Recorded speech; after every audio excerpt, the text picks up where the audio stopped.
जय हिंद। देखिए, सारे स्टूडेंट के लिए, जो भी रेलवे के स्टूडेंट है, उनके लिए एक आवश्यक सूचना है। आपकी सारी मांगों को रखा गया है। हम आपकी सारी दुविधाओं को अब क्लियर करते हैं।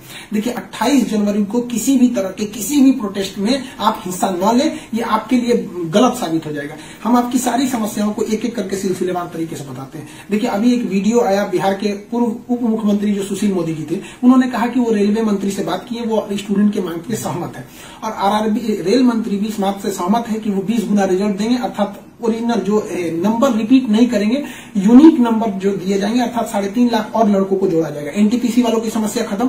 ग्रुप डी वालों की जो समस्या थी, उनके लिए सीबीटी 2 को जो अचानक जोड़ा गया था, उस पर भी वो सहमत हो गए, इसे भी हटा देंगे वहां पर। इस पर प्रधानमंत्री का भी इंटरफेरेंस था, जिस वजह से ये आसानी से हुआ। अब बातों को समझिए, इसमें गलती रेल मंत्री या प्रधानमंत्री की ओर से नहीं थी, इसमें गलती आरआरबी की ओर से थी। आरआरबी को स्टूडेंट की समस्याओं से मतलब नहीं था और आरआरबी भी कुछ चीजों से जूझ रही थी। उसको इतने बड़े एग्जाम को कंडक्ट कराने के लिए कोई कंपनी जल्दी नहीं मिल रही थी।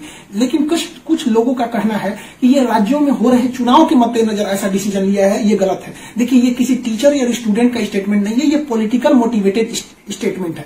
हम बताते हैं क्यों ऐसा नहीं होगा, रेलवे को अपनी बात क्यों माननी पड़ेगी। क्योंकि ये जो संशोधन और कमेटी बनाई गई है और ये जो डिसीजन लिया गया है कि 20 गुना रिजल्ट और सीबीटी 2 ग्रुप डी से हटाया जाएगा, ये रेल मंत्री का डिसीजन है और इसमें पीएमओ इन्वॉल्व है, न कि आरआरबी का। अगर आरआरबी का रहता तो आरआरबी मनमानी करती, लेकिन उसके ऊपर पीएमओ का डेडलाइन है। पीएमओ जिस डेट को दे दी, उसको हर हाल में मानना है। इसलिए आपकी हर मांग को मान लिया गया है। आप किसी भी तरह का कल कोई प्रोटेस्ट नहीं करेंगे, क्योंकि जब आप प्रोटेस्ट करेंगे तो उसके बीच में कोई दूसरा आदमी भी आके वायलेंस कर देगा। आरा में जो ट्रेन जला दी गई या फिर गया में ट्रेन जला गई, क्या विद्यार्थी कह सकता है कि उसके आड़ में किसी दूसरे ने नहीं किया हो?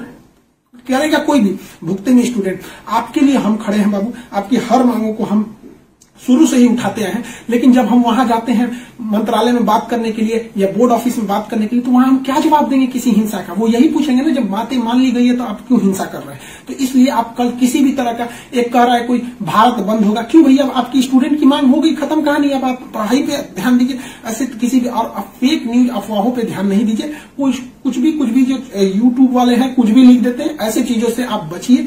किसी भी डिस्ट्रिक्ट का कोई भी लड़का कल कोई भी प्रोटेस्ट या वायलेंस नहीं करेगा। हम कोई भी शिक्षक, हम हो या कोई टीचर, सारे टीचर परेशान हैं कि कल के प्रोटेस्ट को कैसे भी रोकिए। सारे टीचर से भी कहते हैं कि आप लोग तत्काल वीडियो रिलीज कीजिए कि कल कोई भी स्टूडेंट किसी भी डिस्ट्रिक्ट का हो।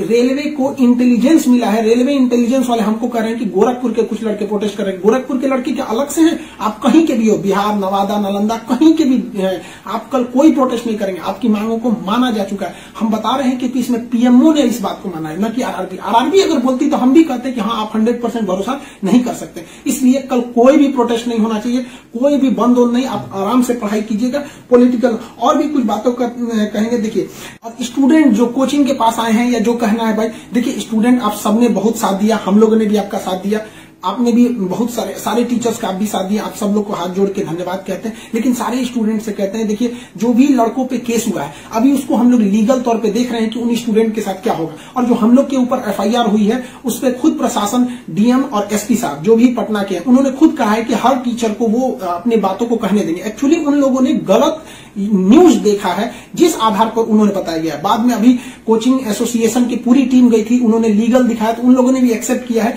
कि वो हम बातों को समझेंगे। जब हम लोग वहां बातें करेंगे तो बताएंगे। आगे हम लोग पे क्या एक्शन लिया जाता है वो हम आपको बताएंगे। हम आपके साथ हैं, आप लोग हमेशा रहिए। आप लोग देखिए, हम आपकी हर बात को उठाते हैं, लेकिन अभी हमारे ऊपर सबसे बड़ी जिम्मेदारी है कि 28 तारीख को कुछ नहीं होना चाहिए। क्योंकि अगर 28 तारीख को कुछ होगा तो फिर हमको जवाब देना ही नहीं बन पाएगा, क्योंकि आपकी हर बातों को मान लिया गया। हाँ, हमारी गिरफ्तारी या किसी टीचर की गिरफ्तारी होगी कि नहीं होगी, एफआईआर वापस होगा कि नहीं होगा, ये सारी चीजें जब हम वहां बैठेंगे प्रशासन पे, जो डिसीजन होगा हम आपको बता देंगे। वरना फर्जी न्यूज पे आप लोग ध्यान नहीं देंगे।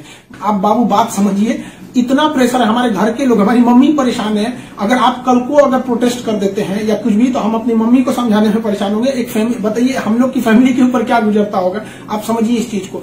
हम इसलिए फिर हर स्टूडेंट को हम हाथ जोड़ते हैं, बाबू हम ठीक हैं फिलहाल। अगर पुलिस कुछ भी कार्रवाई करती है हमारे ऊपर, हम आपको बताएंगे, ठीक है। ऐसा नहीं है, पुलिस प्रशासन भी पढ़ी लिखी होती है। ऐसा नहीं है कि जो वहां पे बैठे हैं वो आपकी तरह स्टूडेंट नहीं रहे होंगे, वो भी समझते हैं, उन लोग की जिम्मेदारी। बताइए पटना के डीएम और एसपी साहब की इसमें क्या गलती थी, लेकिन प्रेशर तो उनके पास है कि आप लॉ एंड ऑर्डर को मेंटेन कीजिए, तो वो लोग भी इसको कर रहे हैं। उन लोग के पास जैसा डिसीजन होगा हम आपको बताएंगे। और हाँ, ये बात हम हमेशा कहते हैं कि जो रेलवे बोर्ड बनाया गया वो इलेक्शन से मोटिवेटेड नहीं है, ये पीएमओ के इंटरफेयर के बाद इसे बनाया गया है। हम आप सारे स्टूडेंट जो हमारे साथ खड़े हैं, हम आप सबको भी हम कहते हैं आप लोग को धन्यवाद, और प्रशासन को भी कहते हैं कि देखिए अगर हमारे नाम से कोई आईडी बनी है तो वो हमारी नहीं हो सकती। अगर कोई बराक ओबामा के नाम से आईडी बना के कुछ बनाता है तो उसमें बराक ओबामा को आप अरेस्ट या एफआईआर नहीं कर सकते, तो आप पहले उसकी सत्यता की जांच कीजिए। रही बात खान सर का नाम क्यों आ जाता है, तो ये भैया एक बात बताओ कि विद्यार्थी का इश्यू रहेगा, टीचर का नाम नहीं आएगा। हाँ, आप पूजा करिएगा और गणेश जी का नाम नहीं होगा, कोई भी पूजा करिएगा सबसे पहले वहीं से शुरुआत होती है। तो आप कश्मीर से कन्याकुमारी तक हर स्टूडेंट से पूछिएगा, उनके इशू में हम साथ रहते तो हमारे लिए खड़े रहेंगे वहां पर। तो इसलिए इसको भी समझिए वहां पर। और स्टूडेंट से भी कहते हैं देखिए हम आपकी बातों को ले, हम अपना सब कुछ दाव पे लगा दिए, लेकिन हमको इससे हम आखिरी सांस तक स्टूडेंट के लिए रहेंगे। हम बाजी लगा देंगे अपनी जान की जब बात आएगी हिंदुस्तान की। तो कल बात हिंदुस्तान की है, हाथ जोड़ते हैं, कल कोई लड़का प्रोटेस्ट में भाग न ले प्लीज कहते हैं। और हर टीचर से कहते हैं आप जहां भी हैं, कश्मीर से कन्याकुमारी तक हैं, अरुणाचल प्रदेश से गुजरात तक हैं, हर टीचर अपने स्टूडेंट को समझाए कि कल किसी भी तरह का प्रोटेस्ट न हो, वरना स्टूडेंट के आड़ में कुछ उपद्रवी लोग आके तोड़फोड़ मचा देंगे और बदनाम होंगे स्टूडेंट, और हम लोग कहलाएंगे शिक्षा माफिया। जो गरीब बच्चे हैं उनको हम लोग आज भी फ्री में पढ़ाते हैं, विकलांग बच्चों से हम लोग फीस नहीं लिए हैं, लेकिन फिर भी हम लोग को माफिया कहा जाता है। और कल को अगर कोई प्रोटेस्ट में कुछ हो गया तो हम लोग को तालिबानी कहने लगेगा सब। तो बताइए क्या ये अच्छा लगेगा? सारे स्टूडेंट को कहते हैं आप सब लोग हम आपके साथ खड़े हैं, आप भी हम लोग के साथ खड़े हैं। सारे टीचर्स स्टूडेंट को मना करें, कल किसी भी हाल में 28 जनवरी 20 बार कहते हैं 28 जनवरी कोई भी प्रोटेस्ट, कोई भी हिंसा बर्दाश्त नहीं होगी। इस प्रोटेस्ट में हम या कोई भी टीचर साथ नहीं है आपके। 28 जनवरी का प्रोटेस्ट किसी भी स्टूडेंट या टीचर का नहीं है। बस हम बता दिए आपको, पढ़ाई कीजिए और आपका जो रेलवे बोर्ड बैठी है वो डिसीजन लेगी, क्योंकि इसमें पीएमओ, रेल मंत्री और प्रधानमंत्री भी इन्वॉल्व है। जो गलतियां हुई थी आरआरबी से हुई थी, आरआरबी को इसमें साइड कर दिया गया। हम उम्मीद करते हैं कि हमेशा हम आपके लिए खड़े रहें, कल आप हमारे लिए भी खड़े हो जाइए। 28 तारीख को शांति बनाए रखिए। हाथ जोड़ रहे हैं आप सभी लोग से, मिलेंगे जैसी सूचना होगी आगे, प्रशासन हम लोग पे क्या कार्रवाई करता है इसकी भी हम आपको सूचना देंगे। जय हिंद।